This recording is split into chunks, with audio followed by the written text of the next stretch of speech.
There's something about Krump that attracts people. So for example, like say if we had like, 10 people in here, they're all Krumpers, and we start having a session, and there's other dancers there, they'll get drawn in somehow. They just like, what's going on over there?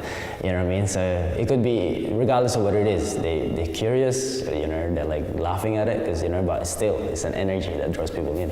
And at the same time, if the session moves from, like say, the dancer starts going that way, starts dancing and traveling towards a certain direction, everyone will follow it. You know what I mean? So, and that's the best thing about it,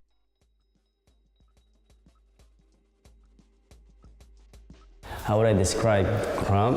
Krump is it's a very aggressive and intensifying dance.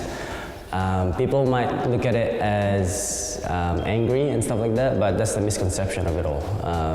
Krump is not angry. You don't have to be angry to be able to Krump. Just like every other dance style, like say contemporary, when they show emotion and stuff like that, they show it with whatever. Like they could be happy, it could be. Krump just looks like it's angry all the time because of how the movements are. But it's just, we say it's like just a very raw vibe of dancing, and because even other styles use the same sort of dance movements. Obviously with us we have more techniques and different knowledge in terms of each dance moves, but it's just in a nutshell, it's a very raw, intensifying dance style, originated in Los Angeles in the early 2000s. Yeah, my name is Gian, also known as Antagonize in the Krump community and street dance community. My involvement in the dance community, it's everyone knows me as the Krumper. I'm not the only one, obviously, but I'm the one that always gets out there because I'm not just in the Krump community, I'm also in the urban community. So I'm in both worlds of freestyle and urban choreography and stuff like that. So every time I teach Krump, I don't just teach it like, it's not like, when I teach, it's not your normal 5, 6, 7, 8 class, no. It's my teaching style is, except if I'm teaching a choreography, which hardly, it's just in very special occasions. But when I do teach, it's like a freestyle environment. It's a most freestylers, they do teach like that, regardless of what style it is. And that's how I learned it. I learned it from watching them, from taking those classes, especially taking classes from the creator himself as well, Attard, and other veterans and heavy hitters from LA. So that's how I learned how to teach the way I teach now. So basically when I teach at studios, I try to bring the culture that we have in the streets, because Krump is from the streets, you can't really tame it as it is, So I try to bring that culture, that vibe in the studios, regardless of how many of us. So for example, like if there's like 5 of us here, maybe as little as 3 of us here, we will have that same hype that we would get in the streets. Because in the streets, there could be like 3 of us will get as hype as, we call it as live as we can get. And I've experienced like the livest sessions with like 3, 4 people, So yes, I try to bring that every time I teach somewhere, especially at studios, into that same environment. And then I organized an event called Pass the Buck, to kind of clash the people that learn from the streets and learn from the studio, to kind of like merge, because like I said, some of the studio people have never experienced this. And then at the same time, the street people might not know that these people from the studios are actually as street as them. So it's like, so I had that, and it was a very successful. It's a small event, but it was successful for what it was. And so it's a kind of like birthed a lot of new gen that we have now. Even before that, actually, there was already a lot of new gen, but it was no way, like there's no platform for them to kind of like rise up, except for sessions. So I made the event especially just for rookies. So that's one way for me anyway to pass on knowledge. And I always say, regardless if I teach at studios, I always say people to come to street sessions, because it's the best way. It's the best place to learn Krump. Like studios are good for drilling in classes itself, because it's a class environment and you get told what to do. Sessions, it goes hand in hand. Sessions, you get taught the culture. you see the people, you see culture, you know, like one of my friends, he doesn't Krump, he's a dancer, but he doesn't Krump, but the first time he went to a session, he was just like, he was mind blown because he just went to hang out, and he was just, because he said every time he thinks of Krump, he always just thought of me because he always just saw me Krump. But then when he saw other people Krump, he's like, bro, you're not my favorite anymore. This guy's my favorite. So it's just like, to me, I was like, that's fine, man. I told you, it's like, that's how it is. Like, you see other style, other vibe. People have other vibe when they dance, different attitude, different character. A lot of my friends, like non-Krump friends that are freestylers or urban choreographers, a lot of them have actually transitioned into the Krump world. Like, I could name, like, I'm not gonna name names, but I could number probably like 2, no, more than that, like 3, maybe 5. That originally from the urban community, now or from the freestyle community, and then moving on to Krump, because when they experience Krump or learn Krump, they just like, it's insane, like, you know, and it's just like, we're not trying to steal them, but it's just like, with me, like, I'm in both worlds, you know. I was a Krumper first and then urban, so I'm like the other way around compared to them, but them, they're the other way around, and they're all kind of have the same what's the word for it? Like the same intention of why they're in the Krump world, is because when you ask them, it's like, man, it's almost life-changing in a way. Like, for me, the reason why, like Krump is so important, the way how Krump is right now is because I remember a b-boy OG, he did mention it to me once. He said that Krump has, and this is like years back, this one when I was still new, he said Krump has, and it still does have it, Krump has what breaking had in its early days, which he hopes that you know, like breaking never loses.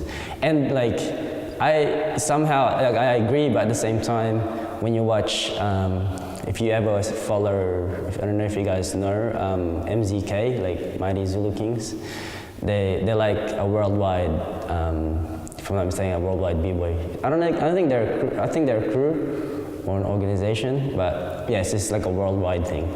And they post on their Facebook and on their Facebook they post like random members from all over the world, majority in the States. And the footages that they post, regardless of where they are, in the streets or in the club, the hype that they have is the same hype that Krump has. So it's like, that's why it's like we're like very close in a way. So we're like a little like grandchildren of these guys. So like, because Krump is really new. It's only like what, 17 years old as a dance compared to breaking. Like breaking has been around for so long, since like what, late 70s if I'm not mistaken.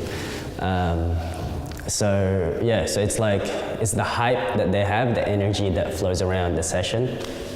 It's what's important right now, because sometimes you watch like all styles events, you know, freestyle events, everyone's sitting down, you know, like, no disrespect, this is true. Like, people might get angry at me if they ever see this, like, but everyone's sitting down, and to me, that's like, that's whack, because it's like, you're there, like, we already sit down watching people do choreography, you know, we always sit down and at the end of it, we clap.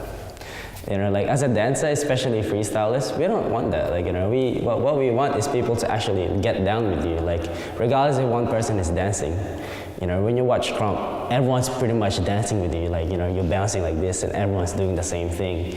And obviously, you have to earn the hype at the end of the day. But I mean, that's just how it is. But at the same time, it's one of those things that it should be like, it shouldn't be taught, you know, it's like, like I said before, it should be automatic, switch on, bang, you know. And I feel like it shouldn't just happen in Krump. I feel like it should happen everywhere. If you're a dancer, especially in the freestyle world, it should happen all the time, you know, like you're freestyling, people should just vibe with you. Stand up, you know, like give, because that's how the energy is brought to the thing. And I think that's what most freestyle styles are missing.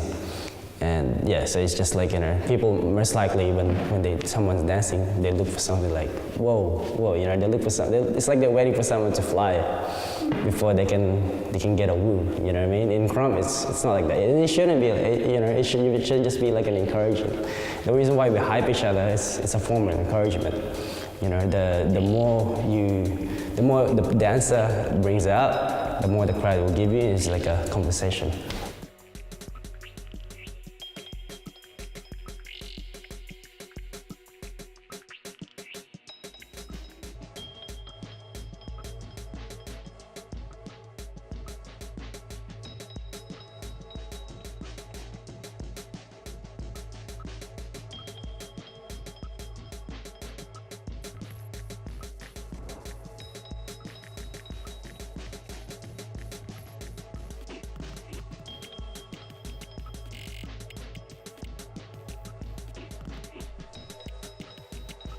step off 2016. We had like 2 weeks to put all that together because majority of the crew were away, including myself, the director. We were all in Singapore for Summer Jam Dance Camp. It was a full-on 2 weeks. It was like one of the most full-on 2 weeks that I've ever had dance-wise, because we were dancing pretty much every day, 5-6 days a week, every night, late nighs.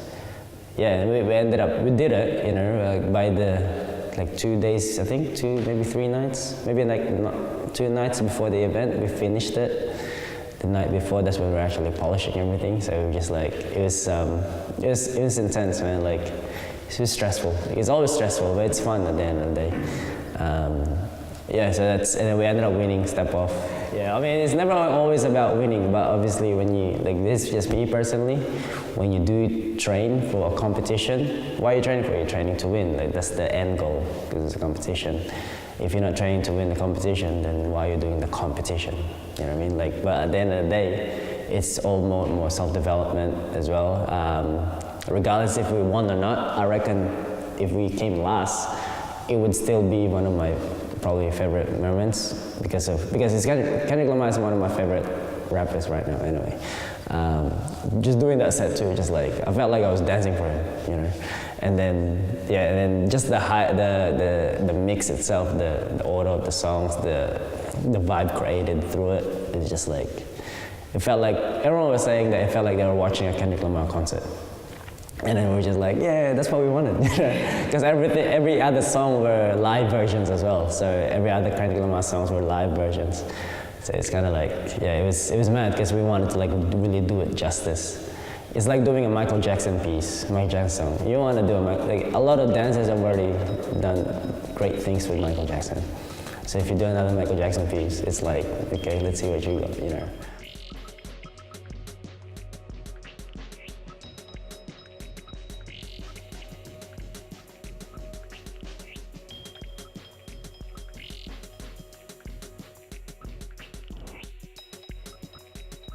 I started dancing because it was fun. Like I was dancing as young as I can remember. In the family, my older cousins on my dad's side dance as well, back in the Philippines, where I was born. And my dad danced as well when he was younger. He was actually in some of because in the Philippines, I think most Asian countries have variety shows. So and he was like, you know, he was street dancing, like hip hop dancing, how it was back in the 80s and early 90s.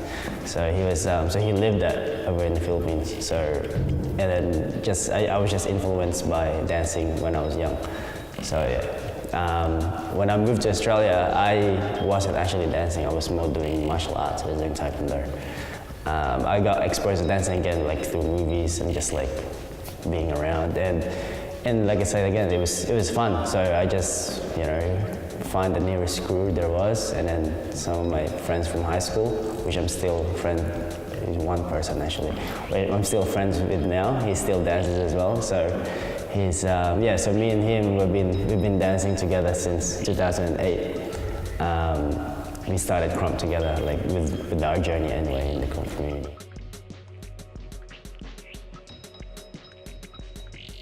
So there's one time I repped Australia with Arna, Raw and Rugged in Roller Dance LA in 2015, and we ended up actually coming second place in Roller Dance LA, and then the next day we did Roller Dance finals. I think we were 8th. Yeah, so it was a good feeling doing that, because for me, I've traveled for Krump, but to actually compete like in the crew. It was like overseas, like I've competed here, but overseas. And I wasn't really even a part of Arna at the time when they asked me. They wanted, the reason why they asked us, they wanted the real, kind of like to display the real Krump, because since they're going to LA, which is the birthplace of Krump, they wanted to display that the way we Krumped. It was a really memorable time for me, like 2015. You know, I always remember. You know, it's like even when sometimes they ask me, like everyone's like, man, everyone's still talking about that whole set. I was like, man, it's like one of the best sets I've ever done.